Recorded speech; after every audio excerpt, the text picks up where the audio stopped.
welcome to episode 4. I'm pretty sure it's episode 4 or 5 books BookTok isn't telling you about. If you're new here, my name is Heather, and I like to talk about books on the internet. This is my series for people who are looking for maybe something a little bit different or are just kind of tired of seeing the same book talked about on their FYP over and over and over and over again. Quick disclaimer, if you like popular books, so do I. This is not a dig at popular books on BookTok. This is just a place where we can chat about books that we want to shine a little bit more of a light on. This week we're talking about 2 young adult fiction books. I know that not everybody is a young adult fiction fan. Personally, I love YA. However, even if you're not, I think that both of these books you still might enjoy. Up first is actually my very first read of February, and I am loving it so far. I actually got this back during Black Friday, during the book outlet sale, but I had a very full winter TBR, so I'm just getting around to it now. And that book is Where Sleeping Girls Lie by Farida Abike Iyamide. I'm pretty sure that I'm gonna finish this within the next day. I'm about maybe 15% of the way through it so far, and it is just so good. So this story is about Shideh Hussein, who is starting her 3rd year of high school at a prestigious boarding school. And she starts right after her father dies.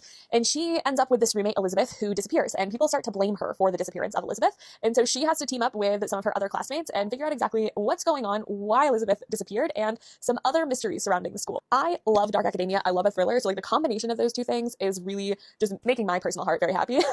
I think if you like S.A. Cosby's writing, you will also like this. This writing style is very similar, where you have these gritty, deep themes. I assume that this is not going to be quite as graphic as those. So if you're looking for, something that doesn't shy away from deep themes in a thriller, but maybe don't want as graphic of a book as what S.A. Cosby writes, this might be a good option for you.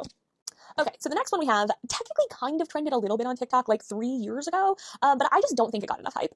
We've had some good retellings this year, and I feel like this last year, especially the last few months, has been everybody is talking about retellings that have come out. And this is one I just haven't seen talked about again recently as the trend of retellings has picked back up, and that is Cinderella is Dead by Kailyn Byron.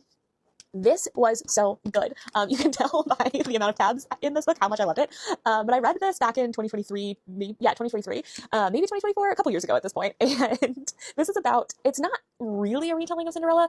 It takes place in the same universe as Cinderella. So it takes place 200 years after Cinderella's ball. And our main character, Sophia, is turning 16. And that means she has to go to the ball and find her male suitor to marry. And if she doesn't, then they're just discarded. So it's very important that she finds the love of her life. The only issue is that she is not attracted to men. And so she runs away and she ends up finding Cinderella's only living relative, and they kind of band together to take down the system. It's very, very, very, very, very good. It's such a unique retelling experience where it's not really retelling the old story. It's just kind of taking place in that universe. It's very well written. The characters are great. It's a very fast read. And I just think that it needs more hype, really. I know I kind of had a little bit of a moment on TikTok a while ago, but it needs to be talked about more. More people need to read it. This should be your top pick for the year. But there you have it. There are your 2 YA books that BookTok isn't talking about. If you like the series and want to see more, don't forget to hit that follow button. And if you've read these, let me know in a comment. I would love to know what you think, or just let me know what other books BookTok should be talking about.